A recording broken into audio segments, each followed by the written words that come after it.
Hoy vamos a hablar un poco sobre los inicios de las poblaciones obreras en Concepción. Ya. Las poblaciones que de alguna forma mostraron esa intención de poder solucionar el problema habitacional para la gente obrera de clase media baja o de la pujante clase media que estaba surgiendo a principios del siglo XX. En Santiago hay muy buenos ejemplos. Los inicios, de hecho, las poblaciones obreras están en Santiago, con la población Huemul, por ejemplo, que no sé si la conocen, que queda cerca de Franklin. En Metro Franklin, ahí cerca del Persa Biobío, hay una gran población antigua, se puede decir obrera, que incluye teatro, una iglesia, un montón de equipamientos para niños, etcétera, etcétera. Y fue todo parte de una política que inició el gobierno de Chile ya hace 1906 con la Ley de Habitaciones Obreras. De hecho, para que la gente tenga consideración en la casa, Chile fue uno de los primeros países en tener una política de vivienda social y de vivienda obrera. Donde se pensaba como política pública que los trabajadores estuvieran cerca del lugar donde ellos trabajaban, claro. Que tuvieran un entorno de vida familiar también. Exactamente, exactamente. Entonces, Chile fue un país pionero aquí en América respecto a ese tipo de cosas, y las primeras poblaciones fueron justamente la Huemul y la León 3 también, que fue uno de los pioneros de la idea esta de ser una gran comunidad, se puede decir, con plazas, espacios públicos, colegios, escuelas, etcétera. Muy bien. Vamos con algunas imágenes ya para ir de Santiago pasamos a Concepción inmediatamente. Mira, eso que ven ahí es la fachada de la población García Letelier de Ibáñez. Esta población todavía existe, se inauguró en 1928, no sabemos quién fue el arquitecto, pero les comento que está muy cerca de acá, queda frente a la Plaza Cruz, y son 3 manzanas pequeñas que están marcadas por los pasajes San Guillermo y San Jorge, por frente de calle Salas. Sí, tienes toda la razón. Son unas casas preciosas, unas casas muy bonitas que lamentablemente están muy modificadas, pero que evidentemente te muestran un poco la idea de esa vivienda social y la vivienda obrera de la época. De muy buena calidad. Muy buena calidad. Siguen ahí después de todo. Imagínate, pasó el terremoto del 39, del 60 y el 2010. Claro. Oye, ¿el adoquín permanece el adoquín todavía? No, el adoquín fue retirado. De hecho, estas fotos son del archivo de arquitectura de la UBB. Son fotos ochenteras, por lo tanto, por eso están blanco y negro, no son como la que está actualmente. Y ahí tú puedes ver más o menos el conjunto, ese conjunto armónico que existía entre todas las viviendas pareadas, una al lado de la otra. Me imagino como una villa. De hecho, todas estas poblaciones obreras fueron concebidas como grandes villas o pequeñas villas también. Podían haber de 5 casas hasta ya 30, 40, 60 unidades habitacionales. Las casas eran bastante pequeñas, tú entrabas y tenías 2 dormitorios, uno a cada lado. Y un piso. Y un piso, evidentemente. Algunas eran de 2 pisos, pero la población obrera estándar siempre era de un piso y con los dormitorios adelante. O sea, tú entrabas a la casa y no estaba el living ni el comedor, sino que estaban los dormitorios. Raro. Sí. Y gran parte de las casas antiguas tenía esa distribución, sí. Y la cocina y lo demás al fondo. Oye, bueno, es que me acordaba la estructura donde tú, claro, efectivamente el comedor estaba al final. Tú entrabas a la casa. Tenías que pasar como por los corredores. Como por un corredor. De hecho, esa era la distribución típica, el corredor largo con el patio interior. Sí. Lamentablemente estas casas, están de alguna forma protegidas, o sea, está dentro de...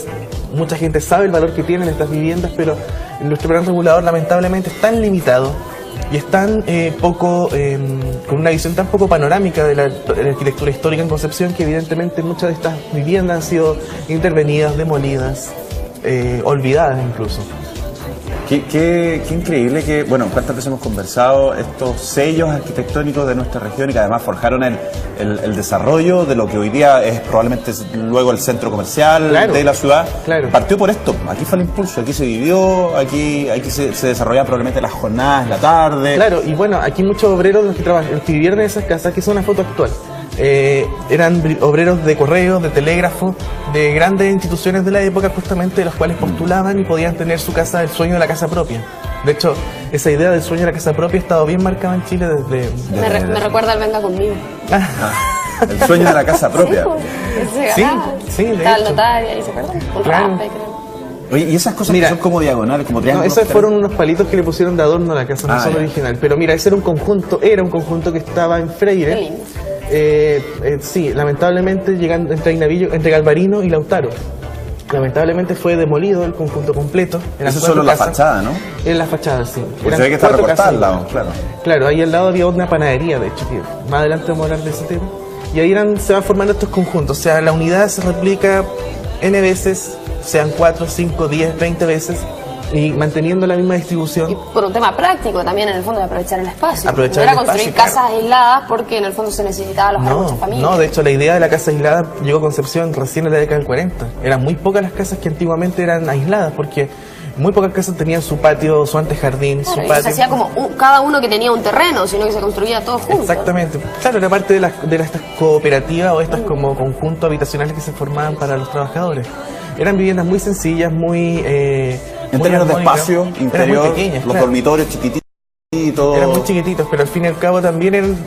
O sea, la idea conjunta, como vimos en la foto, era mucho mayor. O sea, fuera de la Cumplía con unidad todo, habitacional propiamente tal estaba la idea de conjunto. Eso es Galvarino, esquina Freire. Es otro conjunto bastante interesante. Sí, porque uno se va dando cuenta hoy en día cuando pasa por esas calles, como que por sectores las casas son similares, muy parecidas entre Claro, ellas. Entonces, claro. como que ahí se ve, nos damos cuenta, evidenciamos ahora cómo se va marcando la línea arquitectónica. Exactamente. Mira, ese conjunto es bien bonito, está como le digo en la esquina de Freire con Galvarino, son casas muy bonitas, son un poquito más grandes que las que vimos anteriormente, también son de década del 30. ¿Se han embaldosado algunas? Se han embaldosado algunas. En términos de fachada. A mí no me gusta mucho el tema de la O sea, baldosa. yo creo que lo hacen como solución para que no, cuando les pinten puedan borrar Sí, después. sí, pero eso también Un baño reversible. eso también te denota un poco si la falta de variedad de materiales también. O sea, hay si otros no materiales que es- se podría hacer. Ahora estas son casas vintage. Claro. Claro. Claro, de repente sale esta bola medio kitsch así de la, Sí. de la arquitectura. Pero son muy bonitas. Yo siempre destaco que en otros países, y quizá uno dice, por ejemplo, en Buenos Aires, el San Telmo, el barrio de La Boca, donde casas que también pertenecían a la gente que trabajaba en los diques, se utilizaron con las pinturas. Ahí hay un tema histórico, las pinturas de los barcos, las pinturas que sobraban, servían para pintar luego, ¿cierto?, las casas, y hoy día es un aspecto turístico Claro, a se nivel mundial. potenció. Se potenció. Yo siento que aquí hay barrios que podrían potenciarse en términos de color, No, hay en todo un términos de potencial. ornamentación. Mira, lo que vemos ahí es Maipú, justamente llegando a Pelantaro. Sí. En la población Como de Lorenzo Paicabía Arenas. hacia allá está todo. Todo el sector oriente de Concepción. Claro. Hacia el oriente de Concepción están todos estos grandes conjuntos también residenciales. Bueno, sino también hacia el poniente en Plaza Cruz también. Cerca de la Plaza Condel también hay otras viviendas que son Sí, parte de esta línea. Bueno, lo que vemos ahí es la población obrera Lorenzo Arenas, que no se confundan, que no es la Lorenzo Arenas, los bloques Lorenzo Arenas que Claro. están para la Laguna Redonda, sino que esta es una población obrera de 8 unidades que se inauguró en 1930 por la Sociedad Mutualista Lorenzo Arenas. Estas casas eran bien interesantes también, están muy modificadas, pero se mantienen todavía al menos 7 de las 8 casas ¿Están como relativamente. hacia- de 21 de mayo hacia atrás o hacia la laguna? No, estas están en Maipú. Los que están en 21 de mayo son los bloques llaman Lorenzo Arenas. Lorenzo Ah, Arenas. ya, Sí. perfecto. De hecho, estos fueron primero. Después se hicieron los bloques de 21 de mayo con el nombre Lorenzo Arenas. De hecho hay un local social, Lorenzo Arenas. Es la también, Sociedad la Mutualista. Sociedad Mutualista. Y la exacto. Sociedad Mutualista fue la que justamente construyó estos bloques. Ya, en perfecto. Siempre me ha llamado la atención el tema como de las dimensiones de las puertas. No sé si eso se ha ido marcando por año, porque tenemos algunos recuerdos de que las casas antiguas tenían las puertas muy grandes, ¿cierto? Claro, El techo sí. muy alto, pero sin embargo hay otras casas antiguas que las puertas eran muy chiquititas. Claro, de repente es que- uno las ve y eran muy bajas. ¿Eso está marcado por alguna tendencia? Está marcado principalmente por el ingreso. Mira, por ejemplo, ahí vemos esa foto de la población Lorenzo Arenas de Maipú y ves justamente que las dimensiones son mucho más pequeñas y austeras en relación a las grandes casonas que existían, no sé, pues en los sectores más pudientes de la ciudad como Pedro de Valdivia, el sector de La Toma, que es cerca de la Udeconce actualmente. Claro. Eran diferentes lenguajes, principalmente apelando Pero no es por un al... tema de época, en el fondo. No, de hecho tuve en la misma época grandes propiedades con tremendos lujos y grandes dimensiones también, tanto en altura como en ancho, por ejemplo. Pero también tuve viviendas mucho más austeras y sencillas. Hoy tenemos esta fotografía que Mira, ¿qué ese mostramos es acá, el una detalle? Me claro, suena eso a mí. es del mismo conjunto que está en calle Maipú, en la población Lorenzo Arenas, pero es el único frontón que queda original, se puede ¿De cómo decir. eran, De la cómo mayoría? eran, claro. Todas las puertas, se puede decir, los accesos estaban coronados con este frontón, con esa decoración bastante sencilla, pero también es bastante bonita, creo yo. Sí. Sí, nos aleja un poco de la arquitectura recargada, antigua, neoclásica. Tampoco alcanza a ser una arquitectura más bien moderna o purista. Pero denotaba la preocupación. por el Exactamente, detalle. había una intención detrás de ese elemento decorativo, justamente, designar el acceso. Qué fome de repente cuando el tema arquitectónico se ve opacado por tanto cable que teníamos en Concepción. Ah, bueno, Porque da sí. rabia. Hace Pero un bueno. cambio. Oye, Hay una cierta interesante. belleza siempre detrás de los cables. Sí. Pero bueno, evidentemente. Hay una exposición fotográfica que se hizo, no sé si en algún día Jordi Castell hizo una exposición pero parece que era de los cableados en las carreteras, que es solo una exposición fotográfica muy bonita, Ah. pero hay exposiciones fotográficas también sobre los cables en la ciudad. Sí, que de repente como que... Detrás del oscuro todo, sí. puede surgir la luz. Siempre, sabe? siempre hay una belleza implícita en todas las cosas, siempre. Bueno, no siempre, pero. Oye, Luis, recordemos la gente que quiera conocer un poco más, no solo lo que conversamos hoy día, conversaciones anteriores, fotografía. Sí, bueno, el Facebook es Conce Histórico, o sea, el blog concehistórico.blogspot.com, y el Facebook es Historia Arquitectónica de Concepción 7101 fan. Mira, ¿quién será ese fan? Sí, que siga creciendo nomás y también agradecer los comentarios de toda la gente que Cierto. sigue aportando.